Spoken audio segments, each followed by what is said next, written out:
Aleluya, aleluya,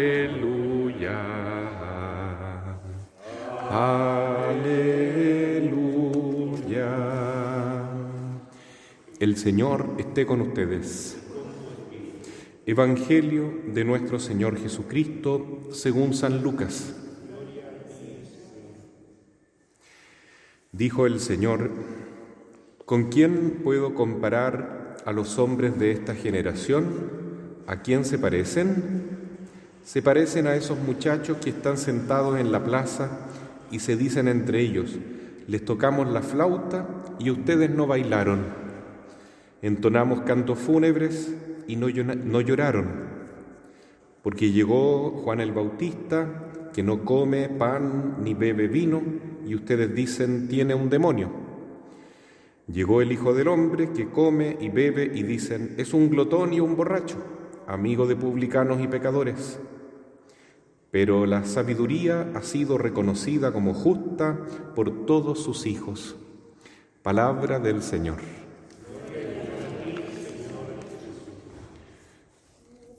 Palabra. Hoy día el Evangelio nos habla de la indiferencia que tiene el pueblo de Dios frente a este sagrado corazón de Jesús, que tanto nos ama, que quiere compartir con nosotros la música del amor, de la caridad, como dice la primera lectura de hoy, que escuchábamos en la primera carta a los Corintios, capítulo 12.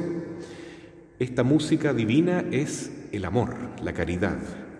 Si vivimos en el amor, entonces estamos palpitando con el mismo corazón de Jesús, estamos en la misma sintonía que Dios.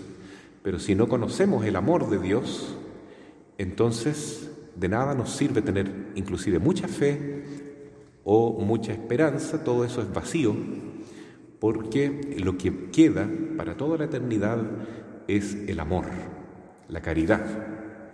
Y el amor ciertamente es seguir el ejemplo de Jesús. Jesús vino al mundo, Él es el Hijo de Dios y se insertó en nuestra realidad terrena. Claro que su mayor preocupación era el diálogo con el Padre Eterno. Por eso pasaba tantas noches en oración con Dios y, digamos así, la mayor parte de la vida de Jesús fue en el silencio, en la contemplación, en el trabajo, en la vida familiar, en Nazaret, junto a su madre María y a su padre adoptivo San José. Pero los años que él dedicó a la vida pública, se insertó completamente en la sociedad de su tiempo y, sin entrar en la política de aquel tiempo, él tenía palabras muy fuertes para todas las situaciones que se estaban viviendo y sobre todo una propuesta distinta, que es lo que los papas de los últimos tiempos, como San Pablo VI, San Juan Pablo II también, han llamado la civilización del amor. A eso estamos llamados nosotros los católicos, no solamente a, como dice el Papa Francisco hoy en día, balconear la vida. ¿Qué significa eso? Es como sentarse en el balcón de una casa y ver cómo la gente va pasando, y yo me imagino al Papa, ¿no es cierto?, como buen argentino, tomando mate, mirando cómo la gente camina, pero sin intervenir en la historia que estamos viviendo. Eso no quiere Jesús, quiere que nosotros realmente entremos de lleno en lo que está pasando hoy en día y sirvamos a Jesús como sus manos, como su palabra, como su lengua, como sus pies, que seamos realmente propagadores de su mensaje y sobre todo testigos de su amor y de su palabra. Eso es lo que tiene que hacer un cristiano. De otra manera, esa fe es solamente de buenas intenciones, pero no tiene realmente un significado profundo. Yo puedo decir Señor, Señor, pero si no lo vivo realmente, fuera, ¿no es cierto?, de mis expresiones de piedad, no sirve de nada. Lo importante es hacer la voluntad de Dios. Por eso dice el Evangelio de hoy: ¿cómo comparo a los hombres de esta generación?, se pregunta Jesús. Se parece a esos niños que están en la plaza, que les tocan músicas tristes y no lloran. que les tocan músicas alegres y no danzan, están así como apáticos, indiferentes. Y Jesús entonces no quiere eso, quiere que seamos una iglesia viva, una iglesia que esté caminando y no solamente sentada, ¿no es cierto?, esperando que pase algo bueno. Tenemos que ser militantes. Eso está de moda hoy porque la política ha vuelto a tener mucha fuerza últimamente, ¿no? Pero nosotros los católicos somos militantes en otro sentido, no en un partido político necesariamente, aunque eso no está mal para un laico, pero como en cuanto católicos, en cuanto religiosos, nuestra militancia es solo por una bandera, la cruz de Cristo. Somos ciudadanos del cielo. Entonces, las cosas que pasan en este mundo también nos afectan, también nos interesan, porque a Jesús le interesa, porque a la Virgen le interesa, porque a la Iglesia le interesa lo que sucede en el mundo. No podemos ser como estos niños del Evangelio, ¿no?, apáticos frente a la vida, como dicen los mismos jóvenes hoy, no estoy ni ahí con lo que está pasando. Entonces, no podemos ser así. Tenemos que tomar una posición. Queremos trabajar por amor a Jesús, con Jesús, llevando su Evangelio y también combatiendo y resistiendo contra todo aquello que va contra la ley de Dios, que es anticristiano, ¿no? Antes del plebiscito yo veía muchos hermanos católicos que estaban así tristes porque pensaban, ¿qué va a ser de nuestro país? ¿No es cierto? ¿Y qué va a pasar? Y todo lo demás. Pero, ¿y qué estábamos haciendo concretamente? ¿Será que por lo menos rezamos un rosario cada día para que el Señor nos librara de la cultura de la muerte que se nos venía a través de esa ley maldita? Porque eso es realmente una ley que busca un aborto libre, que busca introducir a la juventud en la depravación, en la inmoralidad, y que quiere hacer eso como plan de acción para décadas, ¿no es cierto? Es una ley maldita, que viene del demonio. Es anticristiana. Pero no basta con quejarse, no basta con hablar mal de los políticos. Eso no es lo que Dios nos pide, sino que nosotros hagamos algo concreto. ¿Qué podemos hacer como cristianos? La Virgen nos dice que es importantísimo rezar el Santo Rosario, que nuestra casa se transforme en una iglesia doméstica. Dice la Virgen, si ustedes rezan mucho el Rosario, esto lo dijo en Fátima en el año 1917, entonces Dios los librará del castigo del comunismo. Lo dijo en 1917.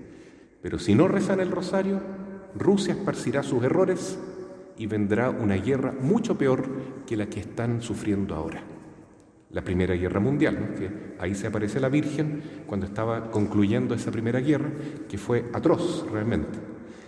Y bien, los católicos al principio tomaron en serio el mensaje de la Madre, mucho Santo Rosario, mucha penitencia, volver a la iglesia, transformar nuestra casa en una iglesia doméstica, vamos a educar a nuestros hijos en la ley de Dios, vamos a protegerlos de las modas, de las ideologías malignas que hay en el mundo, y todo anduvo perfecto, pero por un tiempo nomás. Después vino la Segunda Guerra Mundial y la Virgen prometió que eso se podía evitar si el pueblo santo de Dios rezaba el Santo Rosario, si se convertía de veras, si dejaba el pecado. Pero eso no sucedió, por eso vino la Segunda Guerra Mundial, que fue un espanto. Y bueno, ahora también, ¿qué pasó? Yo estoy seguro que mucha gente católica, incluso cristianos de distintas denominaciones, oraron, rezamos muchísimo para que no cayéramos en esa espiral de la cultura de la muerte que venía con este proyecto constitucional. Y nos salvó la Virgen del Carmen, ciertamente nos libró de eso. Pero ahora, ¿qué vamos a hacer? ¿Nos vamos a quedar tranquilos de nuevo, esperando que los políticos hagan lo que tienen que hacer? No, aquí el Evangelio dice claro, Jesús no nos quiere indiferentes, quiere que seamos también nosotros militantes, pero repito, no en el sentido mundano de un partido político, sino que luchemos por Cristo, que seamos capaces de defender nuestra fe, de decir el aborto es malo, no lo acepto en una ley. La eutanasia no la acepto en una ley porque va contra la ley de Dios. La ideología de género es perversa, no acepto que la enseñen en los colegios y que estén malcriando a nuestros niños. No lo acepto, lo rechazo. Y con el demonio no se dialoga, no se puede llegar a ninguna negociación. Hay que rechazarlo, simplemente. Entonces, esa es la actitud, yo pienso, que debemos tener como católicos y de ese modo acompañar a Jesús en su gran tarea de llevar el Evangelio al mundo. No se trata solamente de que reaccionemos frente a las cosas malas que nos quieren imponer, sino de que propongamos el Evangelio. Por eso dice Jesús acá que con las cosas malas hay que llorar, o sea, como los profetas, denunciar lo malo, pero con la música buena hay que alegrarse, hay que bailar. Es decir, con las cosas lindas que nos enseña la Iglesia, con lo que aparece en la Biblia, con las doctrinas que nos transmite nuestra Santa Iglesia, la doctrina social de la Iglesia, la doctrina, por ejemplo, de la teología del cuerpo para vivir la sexualidad en la juventud, en la vida matrimonial. Conozcamos nuestra doctrina, conozcamos el catecismo de nuestra Iglesia, alegrémonos con estas riquezas que tiene nuestra fe católica y propongámosla con alegría, con atractivo a la juventud de hoy y a todos nuestros hermanos e invitémoslos a bailar con Jesús, ¿no es cierto? Como dice el Evangelio, danzar con la música de Dios y llorar con la música triste que es ciertamente la que hace llorar a la Virgen María, por ejemplo. A Jesús le hace sufrir profundamente ver cómo avanza la ley del aborto, cómo las guerras se están dando hoy en el mundo y hay amenazas de otras guerras, y todo eso se podría evitar si nosotros los católicos fuéramos un poquitito más conscientes de que tenemos que rezar más y cambiar de vida para atraer las bendiciones de Dios y para rechazar y exorcizar de nuestra cultura todo lo que provenga de Satanás y de sus agentes del mal. Así sea. Amén.